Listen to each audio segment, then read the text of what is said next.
గత ప్రభుత్వ హయాంలో తిరుమల పరకామణిలో జరిగిన విదేశీ కరెన్సీ చోరీ వ్యవహారం రాష్ట్ర వ్యాప్తంగా సంచలనం సృష్టిస్తోంది. విదేశీ కరెన్సీ లెక్కింపు సమయంలో రవికుమార్ అనే వ్యక్తి సుమారు $900 నోట్లను అపహరించగా అప్పటి ఏవీఎస్ఓ సతీష్ కుమార్ ఎఫ్ఐఆర్ నమోదు చేశారు. ఈ మొత్తమే కాకుండా నిందితుడు అక్రమంగా భారీ ఆస్తులు కూడబెట్టినట్టుగా ఆరోపణలు వచ్చాయి. ఈ కేసును అప్పటి వైసీపీ నాయకులు తెర వెనుక రాజీ చేయించి నిబంధనలకు విరుద్ధంగా లోక్ అదాలత్లో కేసును నీరుగార్చారన్న విమర్శలు వెల్లువెత్తాయి. ప్రస్తుత ప్రభుత్వం అధికారంలోకి వచ్చిన తర్వాత విజిలెన్స్ ఎంక్వైరీకి ఆదేశించడంతో అసలు నిజాలు వెలుగు చూస్తున్నాయి.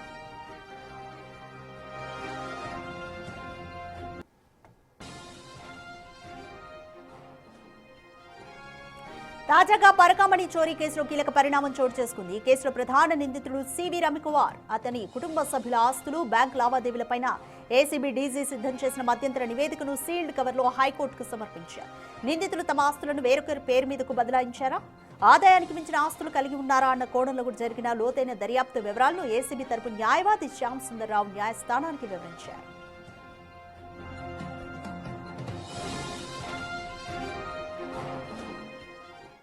రైట్, మోర్ డీటెయిల్స్ మా ప్రతినిధి శివాని అడిగి తెలుసుకుందాం. రైట్ శివ, పరకామణి కేసుకి సంబంధించి ఇప్పటివరకు విచారణలో ఇంకా ఎటువంటి కీలక అంశాలు బయటపడ్డాయి? విజిలెన్స్ ఎంక్వైరీలో ఇంకా అధికారులు ఏం చెప్తున్నారు?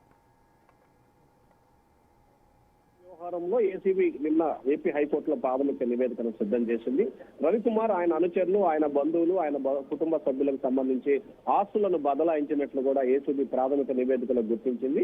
దీంట్లో అనేక అక్రమాలకు పాల్పడుతూ కూడా అక్రమ ఆస్తులని, ఆదాయానికి మించిన అక్రమ ఆస్తులని కూడబెట్టినట్లు కూడా ఏసీబీ ప్రాథమిక నివేదికలో వెల్లడించినట్టు తెలుస్తా ఉంది. ఇప్పటికే పరకామణి వ్యవహారానికి సంబంధించి 2023 సెప్టెంబర్ 9న జరిగిన వ్యవహారానికి సంబంధించి దేశవ్యాప్తంగా చర్చనీయాంశమైన పరిస్థితి కనిపిస్తుంది. ఈ నేపథ్యంలో హైకోర్టు డైరెక్షన్ తో సిఐడి అధికారులకు సంబంధించి కూడా కేసు నమోదు చేసి దర్యాప్తు చేస్తున్న పరిస్థితి కనిపిస్తుంది. ఈ వ్యవహారానికి సంబంధించి సిఐడితో పాటు ఏసీబీ ఇద్దరు సమగ్రమైన దర్యాప్తు చేసి సీల్డ్ కవర్ లో నివేదికను సమర్పించారు. దీనికి సంబంధించి వచ్చే నెల 5వ తేదీకి వాయిదా వేస్తూ ఏపీ హైకోర్టు నిర్ణయం తీసుకుంది. ఇక మరొక వైపు పరకామణి వ్యవహారానికి సంబంధించి రవికుమార్ కి సంబంధించిన వ్యవహారంలో కూడా ఇంకా విచారణ చేపట్టాల్సిన పరిస్థితి ఏర్పడుతుంది.